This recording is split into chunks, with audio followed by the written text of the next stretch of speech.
अस्सलाम वालेकुम। जहाँ तक सवाल है आईसीसी का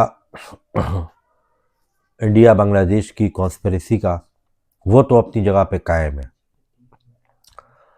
उसके अलावा न्यूजीलैंड और इंडिया का मैच जारी है। अब तक तो शायद मैच का न्यूजीलैंड जीत भी चुका होगा। और इसके अलावा इंडिया में जो भी अभी तक इंटरनेशनल इवेंट हुए हैं, ज़रा उनकी मैं आपको हिस्ट्री बताता हूँ आज। मुझे इस चीज़ का अंदाज़ा है कि मेरा जो ये इंडिया में जो बैठी जनता ये वी लोग सुनती है, उनको तकलीफ़ होती है, उनको बुरा लगता है, उनको मेरे ये अल्फाज ये शब्द अच्छे नहीं लगते। लेकिन एक ये तल्ख़ हकीकत है, और जब तक आप में सच सुनने की हिम्मत नहीं होती तो आप ख़ुद को एक बेहतरीन ह्यूमन बीइंग नहीं बोल सकते। मैं अगर जो बात करता हूँ, मैंने जब अपना चैनल शुरू किया था और उसके बाद मुतवातिर और आगे भी, कि मैं फैक्ट पे बात करूँगा, रियलिटी पे बात करूँगा, जो स्पिरिट ऑफ द गेम है उस पर बात करूँगा, यानी क्रिकेट पे बात करूँगा। लेकिन कुछ पॉलिटिक्स आ जाती है, कुछ गलत अनबाइस्ड और अनबाइस्ड चीज़ें आ जाती हैं जिनको डिस्कस करना लाजमी होता है। इसके अलावा जो है उसमें चाहे पाकिस्तान हो, इंडिया हो, बांग्लादेश हो, या कोई भी यूरोप कंट्रीज़ या कोई और अफ्रीकन क्रिकेट कंट्रीज़ उसमें शामिल हो, या कोई और भी टीम हो, सबसे पहले बात यह है कि आईसीसी को चाहिए कि वो फ़ौरन जो है ना, वो बांग्लादेश क्रिकेट बोर्ड की बात माने। अब आप देखें ना, मैं आपके सामने एक पूरा पहलू पेश करूँगा। पहलू ये है कि जो प्रॉब्लम आ रही है दूसरी टीमों के जो है ना खिलाड़ियों को भी मतलब इंडिया जाने में, वो इंडिया को फ्यूचर में इंडिया के लिए वो नुकसानदेह है।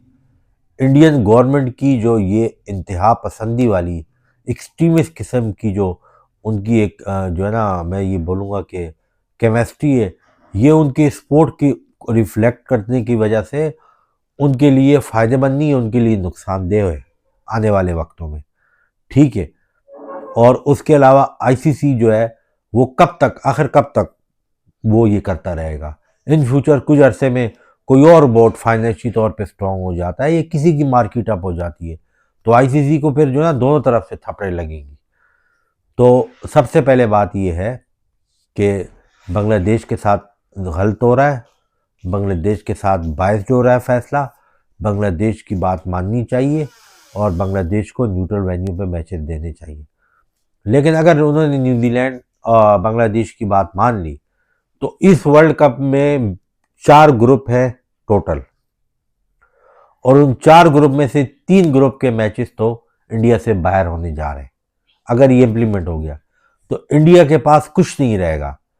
पाकिस्तान अपने ग्रुप के तमाम मैचेस श्रीलंका में खेलेगा, उसमें नेदरलैंड, नमीबिया, इंडिया और यूएसए। इंडिया को जो बाकी मैच मिलेंगे वो एसोसिएट के मिलेंगे। श्रीलंका अलग ग्रुप में है, ना पाकिस्तान के ग्रुप में है ना इंडिया ग्रुप में है, वो अपने सारे मैचेस अपने होम पे खेलेगा।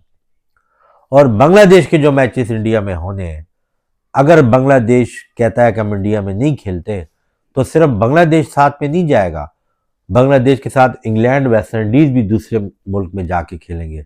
तो इंडिया में फिर क्या होगा? अगर लेट सपोज बांग्लादेश सुपर 8 में जाता है तो तब भी नहीं खेलेगा, उसको साइड पे रख दें। अगर श्रीलंका सुपर 8 में जाता है तो ज़ाहिर है वो भी श्रीलंका में मैच खेलेगा, और अगर पाकिस्तान सुपर 8 में चला गया वो तो कतई इंडिया नहीं जाएगा। तो ये जो रामलीला की कहानी इंडिया ने क्रिएट की है, अब वो उनके लिए ना वो संकट आया हुआ इंडिया पे। आईसीसी, बीसीसीआई की रातों की नींदें हराम हो चुकी हैं, सिर्फ और सिर्फ वजह कि बोर्ड क्रिकेट कंट्रोल इंडिया कभी भी नहीं चाहता ये सिचुएशन आए। चाहे उसका जो भी प्रेसिडेंट पहले गंगोली था, रॉजर बिनी था, या भी कोई मिनास करके है, या राजीव शुक्ला है, कोई भी है, लेकिन उनकी गवर्नमेंट, उनकी इंतहा पसंद किस्म की गवर्नमेंट, उनकी स्टूपिड किस्म की गवर्नमेंट जब पॉलिटिकल माजों पे शिकस्त खा चुकी है, उसको मैनेजमेंट पाकिस्तान से भी मिली, यूएसए से भी मिली, वर्ल्ड वाइड मिली, तो वो अपना गुस्सा इस क्रिकेट पे निकाल रही है कि जो कि फजूल है। बहरहाल इसके अलावा दूसरी बात ये है कि इंडिया और न्यूजीलैंड का दूसरा वनडे हुआ आज। उसमें इंडिया ने पहले बैटिंग की तो ये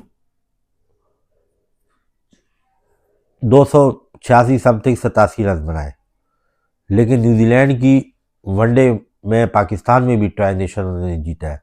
उनकी टीम बहुत अच्छी है, इतनी बुरी टीम नहीं, उनकी बॉलिंग इतनी अच्छी नहीं है, स्पिनिंग डिपार्टमेंट भी उनका कमज़ोर है और फास्ट बॉलर भी उनके नए हैं, लेकिन उन्होंने उनको रिस्ट्रिक्ट किया और जिस तरीके से 154 या 156 158 की या समथिंग की 162 की जो डैरन मिचेल्स की पार्टनरशिप हुई है विल यंग के साथ, उसने खेल का नक्शा ही पलट के रख दिया।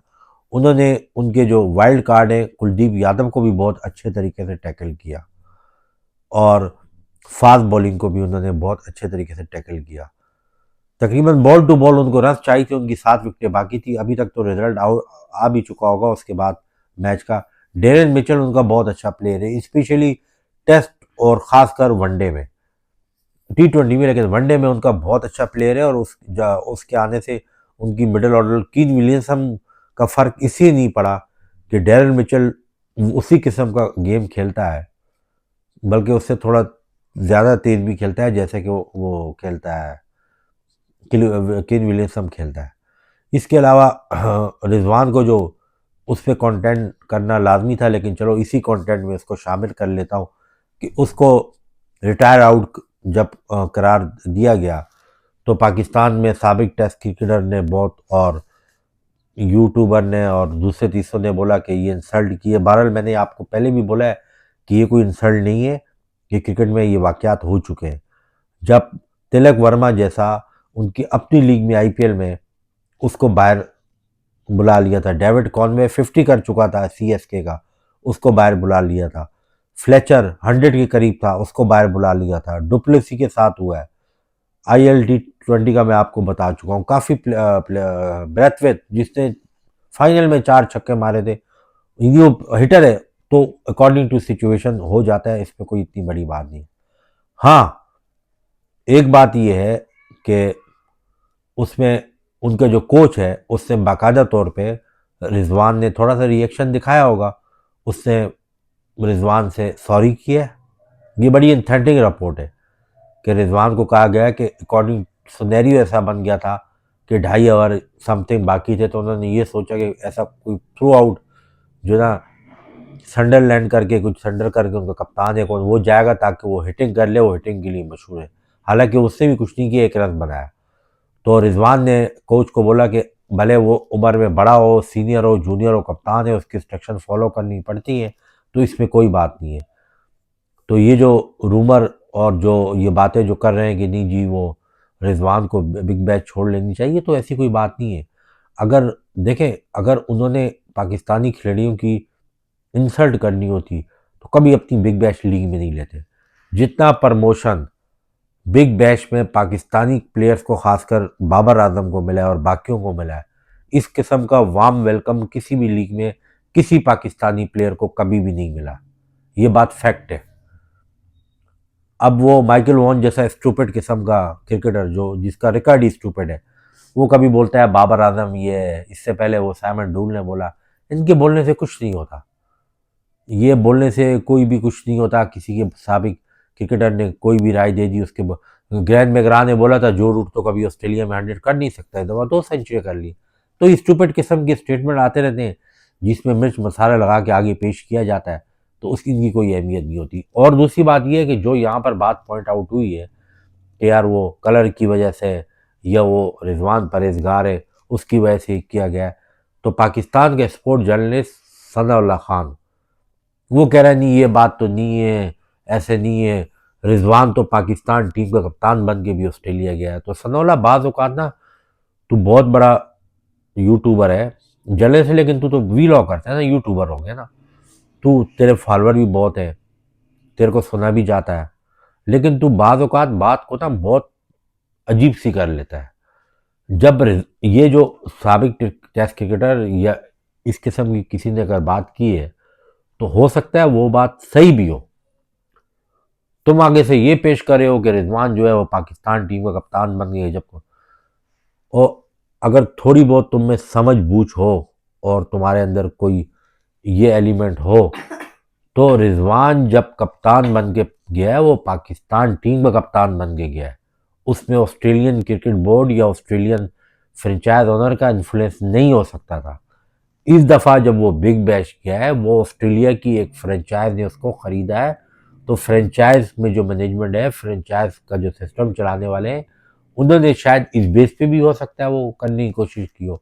तो इस बात को ना आप फ़ौरन जो है ना आके जो आप जस्टिफिकेशन और सेकुलर किस्म की बातें करना शुरू कर देते हो, सेकुलर बन के इंटरनेशनल व्यूज़ लेने की ज़रूरत नहीं है।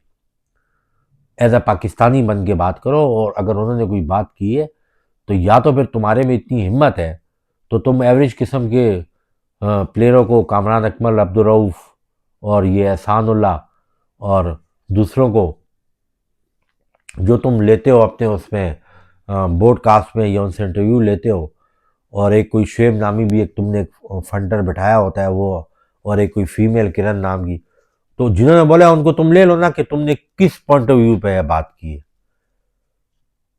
तो बात करने से पहले ना सोच लिया करो कि क्या बात कर रहे हो। बहरहाल नेक्स्ट कंटेंट में किसी और टॉपिक पे बात करेंगे।